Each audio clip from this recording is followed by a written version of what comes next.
Let's go to Ashley in the NYC. What's up, Ashley?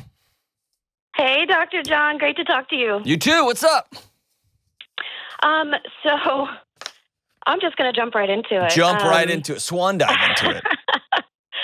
So I am extremely protective of my mother. She is on the autism spectrum, and her way of processing the world makes her very vulnerable. Okay. So she has survived 4 abusive husbands. Actually, I should say we've survived because it really impacted my brother and I too. But her last marriage ended pretty dramatically back in December 2020. We'd all kind of felt like we'd reached the finish line of this toxic relationship, these toxic relationship choices. But now she has announced that she's in love again after only a couple dates. And of course, this guy shows the same red flags as all the other husbands. Mm-hmm. So I don't know. We've been through this so many times, and I don't know if any of us can go through this cycle for a 5th time. Yeah. So I guess my question is, how do I protect my mom from choosing another toxic husband? Oh, she's so lucky to have you as her daughter. I'm going to be 100% honest. Is that cool? Yes. You can't. There is literally nothing you can do. And what I would suggest you do, how old are you? Mid-40s. Okay. I would suggest you look back over the last 20 years at all of the ways you've tried to protect her, and the talks and the conversations and the texts and the mean faces at the husbands and all those things. And none of that has worked. And there's something defeatist and sad and honest about saying, I can't fix this. Short of some clinical diagnostic that gave you guardianship of your mother because she was incapable of taking care of herself. And I don't think if she's able to get married I don't think you would qualify for that. Right. Yeah, not yet. So ultimately, here's a hard thing. I've had to do it. Every family member, every person with a family I know who's interested in boundaries has had to do this. Comes a moment when that family member also becomes a person. Becomes a person that you love and is your family, but they're also a person who is hurting you. Right. And at some point, you have to make sure that you're well. Especially in a feudal situation like this. And so what I would do is tell your mom very specifically, I'm choosing to not go through number 5. You're an adult. You're allowed to make decisions on your own. But every time you are hurt, it hurts me. And I am choosing to not be hurt a 5th time. And so if she chooses to move away from you and go towards this relationship, that's going to hurt. But there's nothing you can do about it because you've tried 4 other times. Right. Right. But I feel like I'm leaving her alone in another abusive situation. Like I've always been her support system, like kind of you've been the adult. And I feel like I'd be leaving her completely in the wilderness all by herself if I distance myself. What's the other option? I guess going through it again. Does that make sense? With her? Does that help her? How have you helped her the other 4 times? Be very honest. Very honest. Husband number 2 and 3, I would say helped run them off in a way. Counseled her through it, helped her recognize the toxicity, talked about her. She hasn't recognized anything. How valuable she is. She hasn't heard that message. She'll recognize it for a while. Yeah, she'll see it and then she'll break it off. But my guess is she sees that you are more engaged with her. Right. Not that she's got some toxic thought patterns and relationship patterns that she needs to do something different with.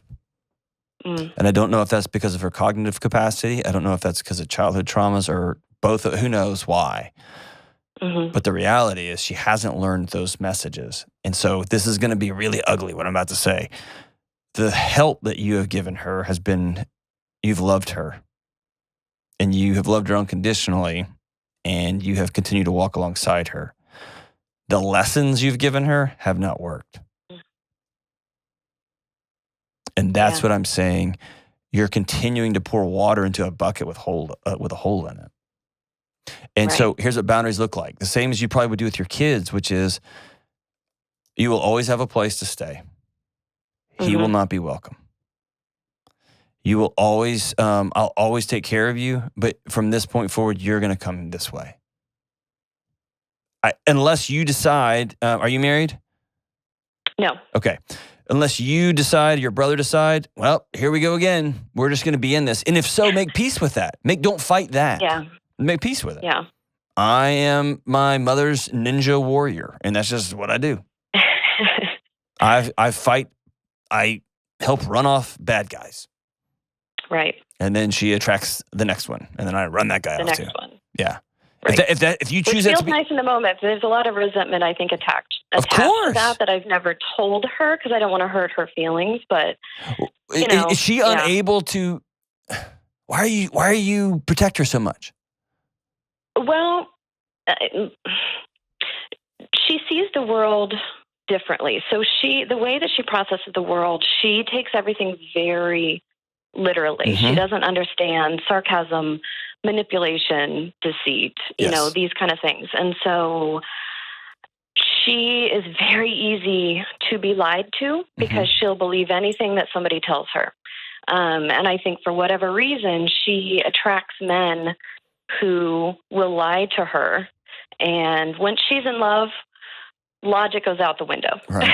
She doesn't see anything. But I think that if it were anybody else who could kind of wake up and realize the manipulation and the lies, I would back off probably more.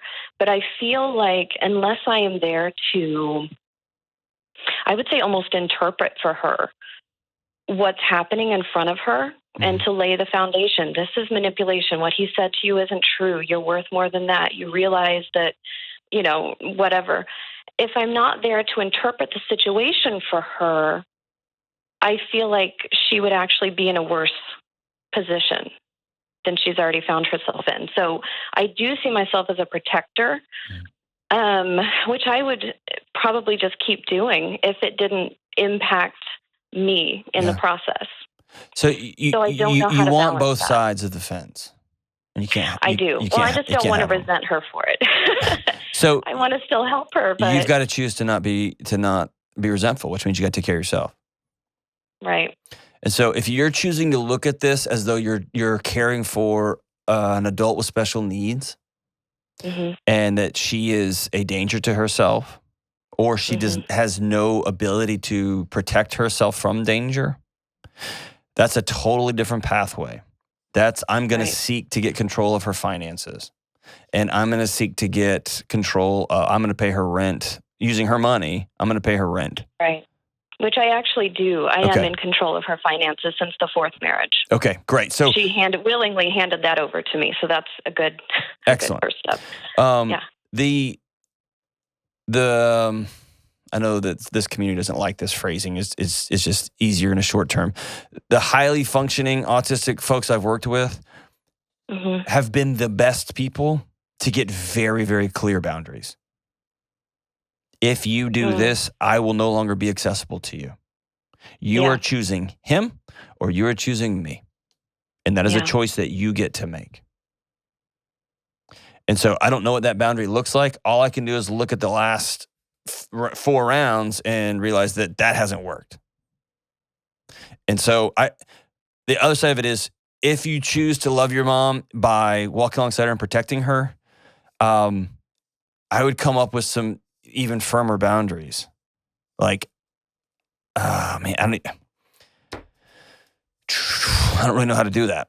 I do. I don't know how to do it in this situation without sitting down with both you and your brother and your mom. What I mean by that is you've got money, hopefully you got retirement accounts, hopefully you got bank accounts, hopefully you've got insurance stuff, hopefully you're paying the bills. And so some new person doesn't have access.